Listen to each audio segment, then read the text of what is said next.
There's a limiting belief when people hear about $100,000 salary, people freak out because people think like $100,000, I can't afford $100,000. In the past couple of years, I fell for this trap. It's like poker. You take your best guess, you make the best assumption, and then the more you can consistently over time, the better poker player you will be. The insights I will be sharing with you today will be really insightful and helping you with one of the most important aspects of your business, which is the people on your team, hiring and make sure that your dream team around you to be able to help you run your dream law firm. Something that I feel super heated about, hiring talkers instead of doers. I feel very heated about this because in the past couple of years, I fell for this trap. I've hired people that didn't realize that there were more talkers than doers. And then little by little, getting a little clues, hey, stuff is not getting done. But what they're saying doesn't really match the results that we're supposed to be expecting. And I realized the commonality between those types of people was that there were more talkers and doers. There's nothing wrong with if you're a talker, but if you're a talker, you need to be in a role that is a talker role. But there's also roles that requires stuff to get done. For that, you need to have doers in those roles. So let's talk about this, go a little deep. Yeah. I think there's a tendency on the part of us as attorneys to give extra credit to people who, quote, handle the interview well, that they seem to be good on their feet, they seem to be conversational, they have good rapport, and has its value, but that's not always the sole reason for bringing somebody on board as a member of your team. As you said, you need folks who can get stuff done, not just simply talk about getting it done. Yeah. And the last 6 to 12 months, I started picking up on the clues and the signs of the talkers. So let me share this with you. Number one, first sign of talkers is making too many promises of things that they're going to do. Once they clear what they're going to do, it's like, oh, I'm going to do this too. I'm also going to do this. I'm also going to do this. And it's all make it sound so amazing. And you're like, I love that. Yes. Yeah. Let's do that too. And let's do that. And then you check back in 2 weeks, 3 weeks, for a couple of weeks, like, there to go. Oh, yeah, no, I'm working on this thingy. And it's a repetitive cycle of things that I'm going to do, but that never really got followed through or completed.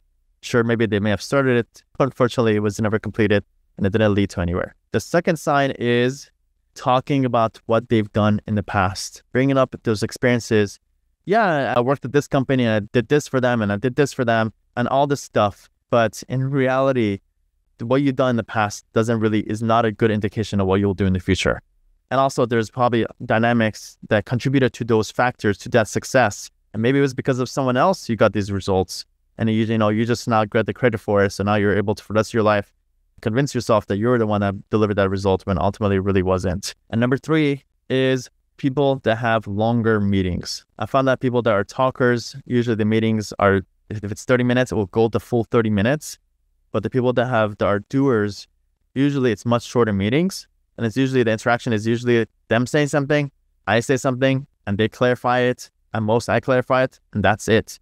There's no more going outside of that realm. It's just like, just getting clear on it. And it's like, got it. They come back a day or two later to give you the report of what they've done. So if you find yourself in these longer meetings and you've got to fully explain and this and that, and again, go through all the angles and what if about this and what if about that, that's on you to figure those things out. So I'm just trying to give you the clarity, what needs to get done, what the end result is. You got to sort out through the middle stuff. So be cognizant, again, of those things. The way that I kind of think about it is making promises is like talking about stuff in the future. And second one, talking about the stuff that they've done in the past. And then now your present time is also elongated. So be cognizant of these changing the tense of the times and not having clarity of what needs to get done now. And then self-reporting when that work has been. And I think people are going to, out there in the audience, are going to be saying, well, then how do I know that I'm hiring the right person?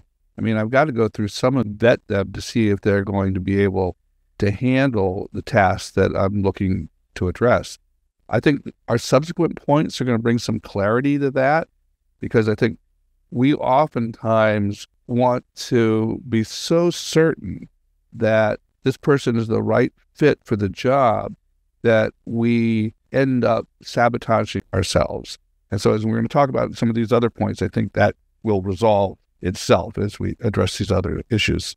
Great point, Neil. I agree. It's the way that I see it, it's nothing's ever fully clear. If it was, then these mistakes wouldn't happen. You got to take a little bit clues and just try to add them up. And even then, even if you do that, you are still going to fall for some of these mistakes. And it's okay. It's like poker. You take your best guess, you make the best assumption, and then the more you can consistently over time, the better poker player you will be. But you're never going to be spot on at every single hand when it comes to poker. Indeed. Number 2 is not hiring enough. Neil, you want to talk about this one? Yeah. So attorneys oftentimes, we make the decision to hire based on how overworked we and our staff are. We're like, I'm not going to hire somebody to fill this role or fill this responsibility until I have a certainty that everybody's at their max and where there's no other choice but to bring somebody else in to relieve this pressure. And that's exactly the wrong approach. You have advocated for a long time, Sam. Hire early. Hire before you think you have the need. You have to have a strategic view of what you're looking for. But you're going to get far more value out of hiring somebody earlier because think about it. The rest of your staff recognizes that you have that vision to know that the workload is going to demand that somebody address this issue 6 months down the road. We don't want to wait till 6 months after the issue is presented. We want to address it 6 months before it hits the fan, so to speak. So when you do that, your existing staff looks to you and says, well, this guy or this gal, they get it. They want to make sure that everybody's working at the most efficient level possible. Then on top of that, you need time to be able to, as we're going to talk about later, to define the role and to do the onboarding process. If you wait until the hiring is mandated by the fact that you're completely overworked, you're not going to have time to do the things that are going to make the hire successful. So not hiring enough I can't speak more passionately about how that is an absolute necessity. Yeah, and you brought up that rule that I always try to have with hiring, which is proactively hire to where you want to be in 6 months. So ask yourself, where do I want to be in 6 months? And then hire now based on where you want to be. And I had to learn this concept myself from my mentor, proactively hiring ahead of time, because it will take some time, first of all, to find that person. Maybe you do have to go through a couple of those hires, maybe a couple of the talkers and doers, other people who are not perfect for that role. And then it will take them also some time for them to get good at their role. So by the time you actually have that need, it will take usually 3 to 6 months. So proactively hire. The other issue that I see is a lot of people have money concerns with this. I can't afford it attitude. But I think there's a limiting belief. When people hear about $100,000 salary, people freak out because people think like $100,000, I can't afford $100,000. Well, you're not paying for $100,000 upfront, that rate of when you hire somebody. You're hiring somebody to help you get return on your investment. That leads to hiring, which we'll talk about shortly, for initial period to see if they have the ROI. If they have an ROI during that time, then at that point, it's just about, but is this worth it or not? It's not necessarily, you're not making a complete, like just straight up monetary $100,000 decision. Is it bringing me return my investment higher? Which we'll talk about. So yeah, this is going to dovetail in with the next point on the list here, but I don't think we as attorneys give this enough attention. The idea that you have a trial period and that your candidate, it doesn't always have to be this way, but the candidate may earn less money during the trial period until they prove their ROI.